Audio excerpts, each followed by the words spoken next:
They are all A-list stars, but that kind of feeling, they dare not admit it, not even once, because it happens between two men. In 1968, Hollywood was shaken by horrifying news. A sudden glass explosion sent shards piercing into Jeffrey Hunter's head, causing a cerebral hemorrhage that claimed his life shortly afterward at the age of only 42. Yet what stunned people even more did not lie in his tragic death. While cleaning the garden, Hunter's wife accidentally discovered a wooden box buried beneath a tree. Inside was a handwritten list with the title, "The Men I Didn't Dare to Love." That list contained the names of some of the most powerful figures in Hollywood accounts of secret one-night affairs filled with conflict, and even details of an infidelity his wife herself had once caught him in. So, who exactly were the men named on that list? And was there someone among them who left Jeffrey Hunter both consumed with hatred and unable to let go? From the time he was a boy, Jeffrey Hunter had always stood apart from his peers. Behind his ocean blue eyes was a prematurely mature soul and a burning passion for the arts. Friends remembered him as a quiet figure, meticulous to the point of obsession and willing to give everything to the stage. And Hollywood quickly recognized in Hunter a raw gem waiting to be polished. In 1950, as major studios were urgently searching for new faces to revive cinema in the post-war era, Jeffrey Hunter entered the film capital with striking good looks, an aristocratic demeanor, and piercing blue eyes that could make anyone fall under their spell. 20th Century Fox swiftly offered him a lucrative contract, opening the door to fame and fortune. In 1961, Hunter took on the role of Jesus Christ in Nicholas Ray's epic King of Kings. The film instantly became legendary. But from that point on, Hollywood stopped seeing Hunter as a versatile actor. He was typecast as the holy man. The doors to A-list productions slowly slammed shut, pushing him down to the status of a B-movie actor forced to accept cheap projects in Europe. In 1965, a flicker of hope appeared when Hunter was cast as Captain Pike in the pilot episode of Star Trek. The audience reaction was positive, but Emily, his wife at the time, vehemently opposed the project, convinced that television would bury her husband's chances of regaining stardom. Oscar Katz, a studio executive, later recalled, "We kept raising the offer, and he kept refusing. One day I asked, 'What's wrong with Jeffrey Hunter?' and I was told he wouldn't take the role under any circumstances. Finally, Oscar Katz said, 'Tell Jeffrey Hunter to get lost.' The role was then handed to William Shatner, who went on to become a legend while Hunter slowly faded into obscurity. But the greatest shock was still to come. According to a close friend, Hunter in truth lived two lives on screen. He was the strong, heroic man. But behind the curtain, he carried secrets that had never been revealed.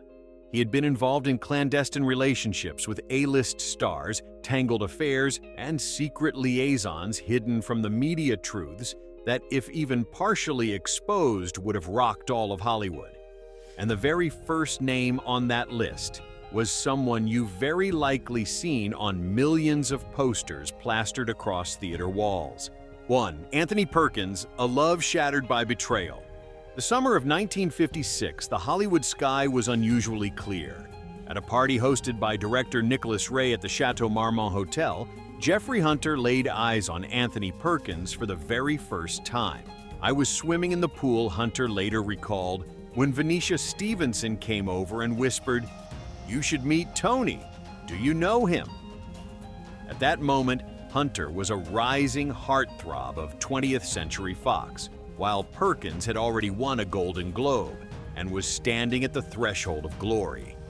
Yet his hands trembled as he held a glass of wine, his face carrying the loneliness of someone abandoned by the world.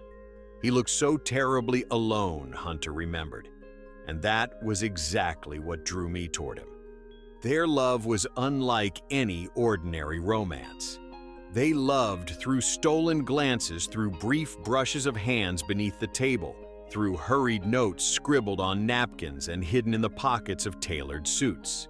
There were nights when they sat together in a darkened room, afraid to turn on the light, listening only to the faint sound of classical music from an old radio. Hunter once recalled, "I placed my hand on his, just for a fleeting moment. But my heart pounded so wildly I had to pull away immediately. It felt as if 1 second longer the police would burst in and arrest us like criminals." To fool the world, they double-dated with glamorous starlets, posed for photos, smiled and walked hand in hand on red carpets, only to quietly return to each other once the stage lights had gone dark. But Hollywood was never forgiving. Perkins was under Paramount while Hunter had signed with Warner. Paramount coldly warned Perkins, "Don't ever see that man again." And with ambition burning inside him and his career carefully calculated, Perkins began to drift away. Hunter could sense the growing chill between them. In the end, Perkins chose Hollywood over love. In 1957, Jeffrey Hunter was invited to audition for the lead role in Fear Strikes Out, a film he had once delivered brilliantly on television. Hunter believed it was the golden opportunity to save his stagnating career. But Paramount suddenly handed the role to Perkins instead. The devastating news reached Hunter while he was rehearsing lines at the studio. He dropped the script, jumped into his car, and drove like a madman to Perkins's house. "You know this role was mine," Hunter shouted, his voice breaking. "You saw me perform it on TV. You held me in your arms and told me I was extraordinary in it." Perkins turned away, replying flatly, "This is business, Jeff. I didn't have a choice." A sudden punch flew. Hunter struck Perkins, sending him crashing into the wall. From that moment on, they parted ways forever. After their breakup, the two crossed paths on screen only once in the film Judge Roy Bean, 1971. In 1984, while filming Lust in the Dust, Hunter recalled visiting Perkins at his home. "I called him, went over, sat with his wife and children. It was nice, really, to see that he had a wonderful family. And yet, in their eyes lingered the sorrow of what had never been fulfilled. Though each had built their own family, the brief moment of reunion still carried an unspoken ache. They exchanged furtive glances, carefully concealing the emotions that neither could dare show." In 1992, Perkins died of AIDS, taking with him secrets he never revealed. Hunter, meanwhile, had died young in 1969, leaving behind an unfinished career and a life shadowed by regret. "We could have been a legendary couple," Hunter once bitterly confessed. But Hollywood would never allow it to happen. And yet Jeffrey Hunter never stopped searching. In the lonely years following his heartbreak with Perkins, he unexpectedly met someone else. Tab Hunter, two drifters bound together by carnal desire. We were like two prisoners handing each other the key, but deep down, we both knew there would never be an escape.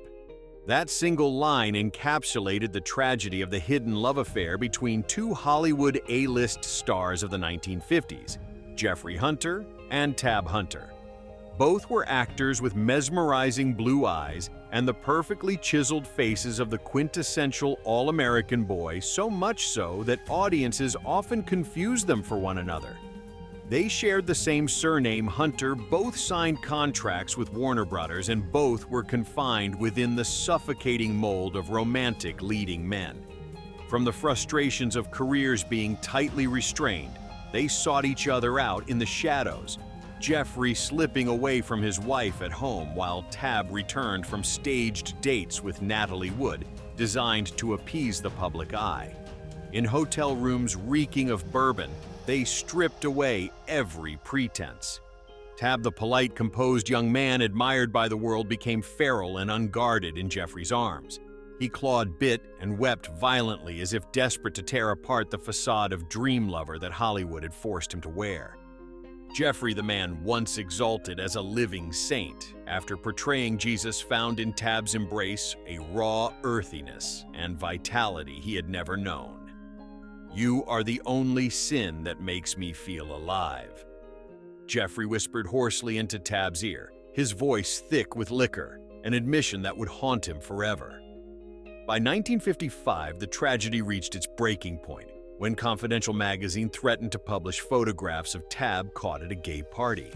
Jeffrey held him tightly through the night in a hotel bathroom, watching him shake uncontrollably, vomiting from sheer panic. Tab knew that if the scandal erupted, his career would be destroyed and his strict Catholic family would abandon him. "I can't breathe anymore." Tab screamed, his fingers digging into Jeffrey's chest until they bled. "They've turned me into a joke. A puppet forced to pretend I love women." Warner Brothers, the studio that controlled Tab, initially scrambled to shield him.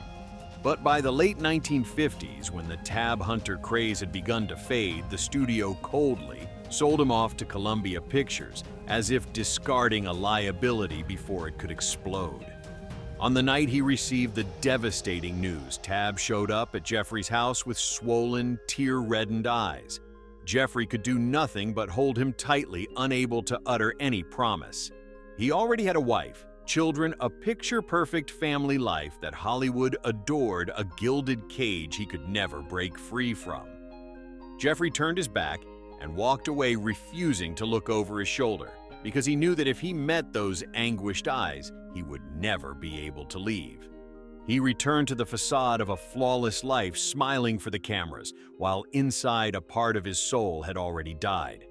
Yet not every love left behind in Jeffrey's life carried the same tender regret as it did with Tab.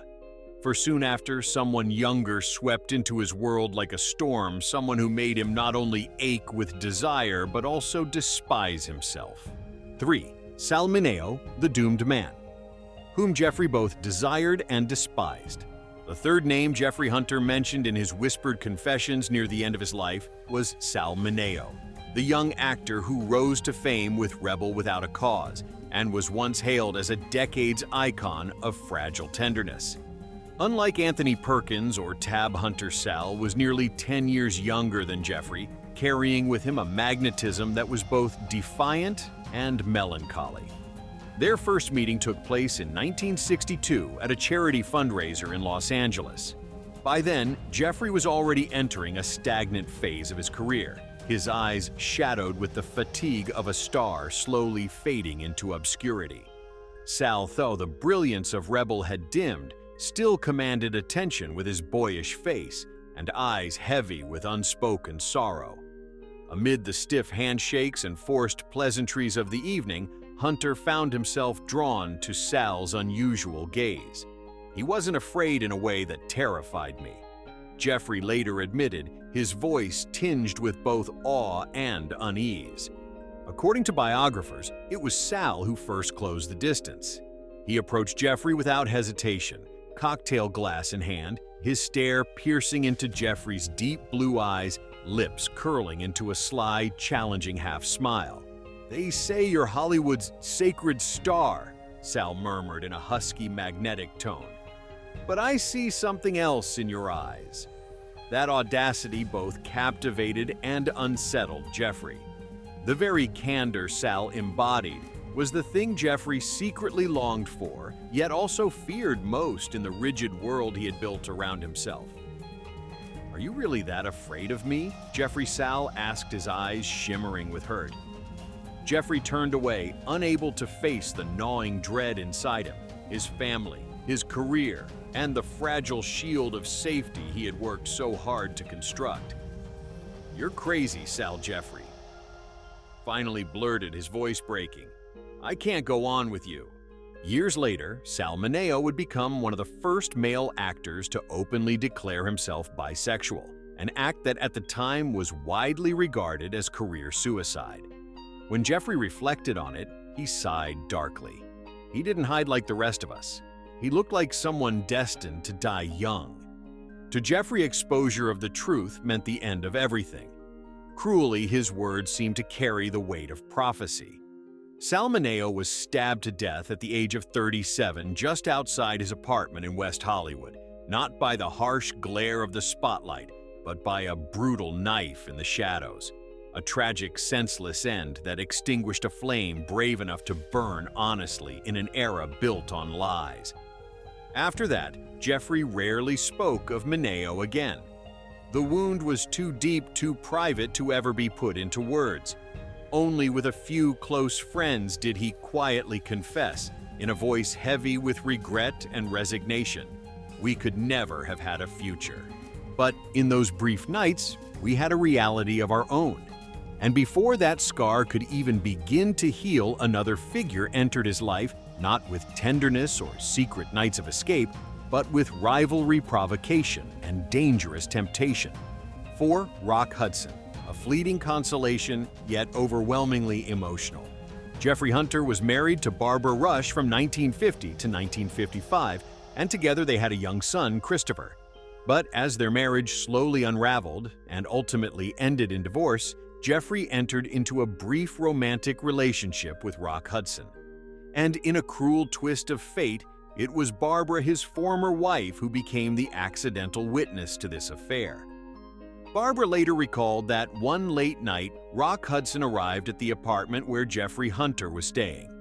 The man once called the one who played God sat there silently in the dim room, the weak yellow light casting shadows over his hollow face and bloodshot eyes from drinking. On the table lay a whiskey bottle drained more than halfway with a few scattered sleeping pills beside it. Jeffrey's trembling hand lifted the glass, his entire body sinking under the weight of despair and exhaustion. There was a knock at the door, but Jeffrey didn't turn around. Not until a deep, familiar voice spoke. Jeff. Rock Hudson stood at the doorway, his eyes filled with sorrow, as he looked at the pitiful state of the man he had once secretly loved. Without another word, Rock stepped forward and pulled Jeffrey into his arms, holding him tight as though he could squeeze every ounce of pain out of him. I can't let you destroy yourself like this, Rock whispered, his voice hoarse and breaking. Jeffrey buried his head into Rock's shoulder, tears streaming down his face. He was fragile, vulnerable, and small in those warm arms.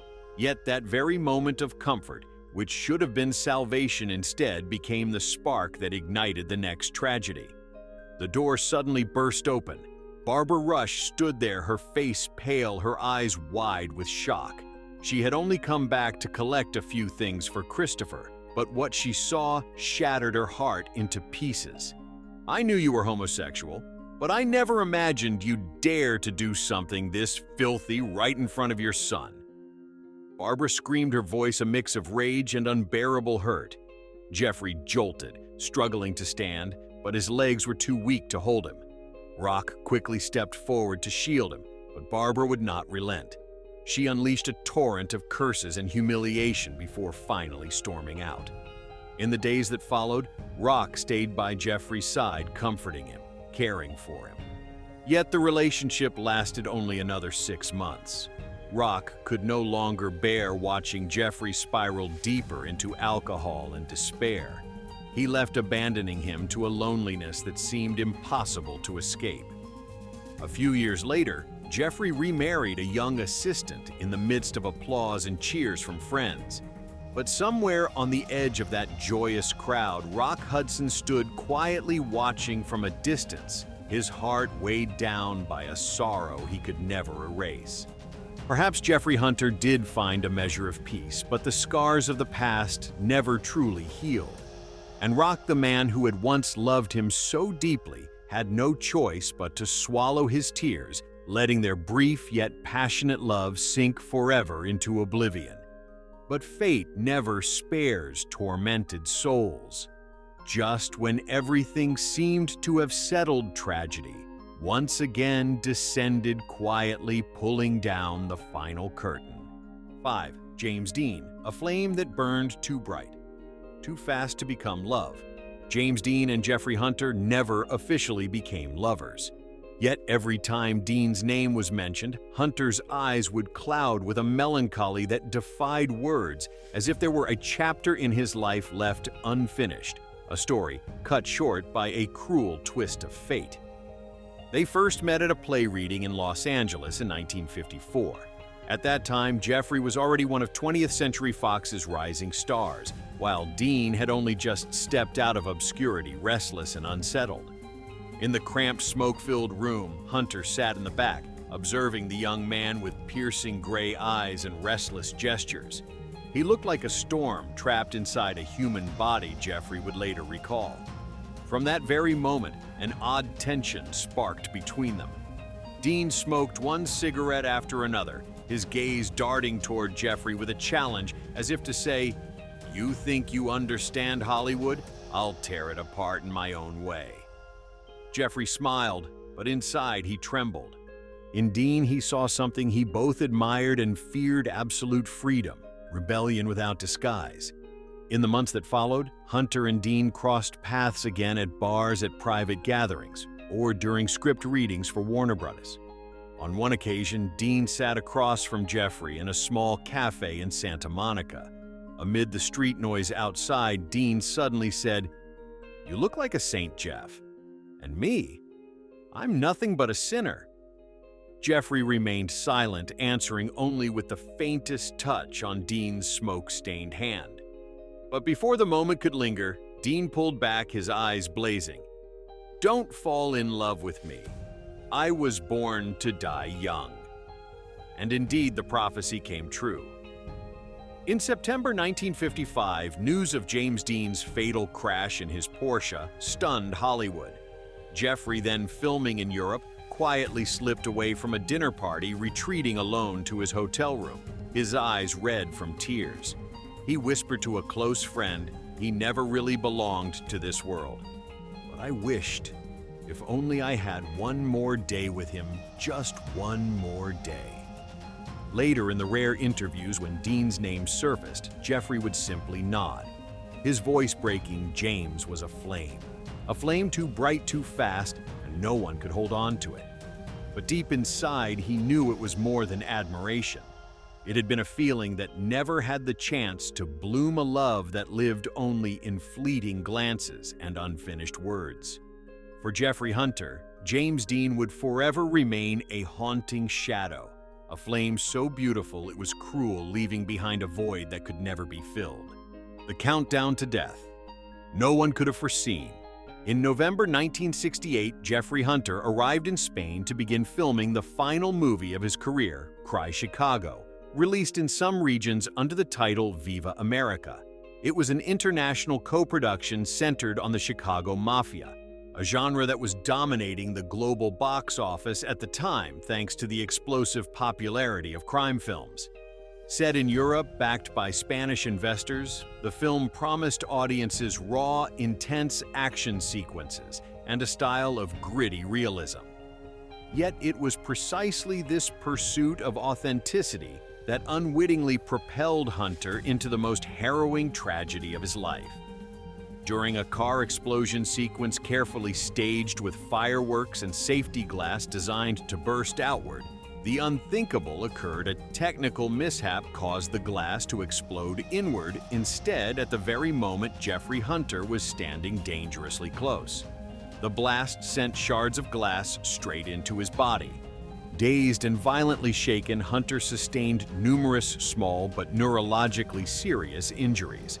Still, with the determination of a consummate professional, he pushed through and completed the remaining scenes. No one could have imagined that this single explosion had triggered a ticking clock counting down to his death. According to his wife, actress Emily McLaughlin, whom he had only married in February 1969, Jeffrey began showing alarming symptoms on the flight back to the United States. He could barely speak, his eyes were vacant, and he sat motionless, as if paralyzed. "I no longer recognized the man sitting beside me," Emily later recalled in a trembling voice.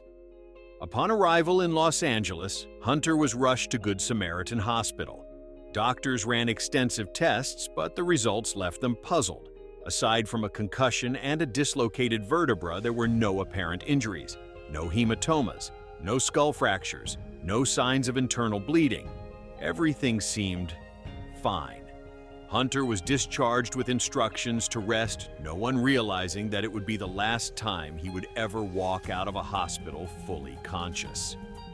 On the afternoon of May 26, 1969, while descending the staircase of his Van Nuys home, Hunter suddenly collapsed. He suffered a massive brain hemorrhage, most likely a delayed complication from the explosion months earlier. The fall slammed his head against the floor, fracturing his skull. He was found unconscious and unresponsive. Some reports suggest that either a neighbor or a family member called emergency services. Hunter was rushed to Valley Presbyterian Hospital, where doctors immediately performed emergency brain surgery to relieve swelling and pressure. But it was too late. On May 27, 1969, at 9:30 a.m., Jeffrey Hunter passed away at the age of 42. There were no bright lights, no dramatic public farewell.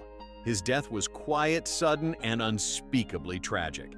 It was almost inconceivable that a man who had once stood beside John Wayne, who had once portrayed Jesus Christ, could come to such an unexpected and devastating end. His funeral was held on May 31, 1969, at St. Mark's Episcopal Church in Van Nuys. Emily McLaughlin, still starring on General Hospital at the time, nearly collapsed from grief. Jeffrey Hunter was laid to rest at Glen Haven Memorial Park in Sylmar, California, where his grave has since become a peaceful destination for fans of classic cinema. Hunter's death was not only a personal loss, but also a grim wake-up call for Hollywood regarding on-set safety. A single error in a special effects detonation, one minor technical flaw, was enough to destroy his nervous system and cause fatal complications months later. Once a strong, handsome, celebrated man, Jeffrey Hunter died as an invisible victim of the film industry, not slain by bullets on the screen, but by the so-called safe effects created behind the camera. Leave your thoughts in the comments below, and don't forget to like, share, and subscribe to continue following the hidden stories behind legendary lives. Because sometimes what truly defines them are not the moments under the spotlight, but the scars they carried silently for a lifetime.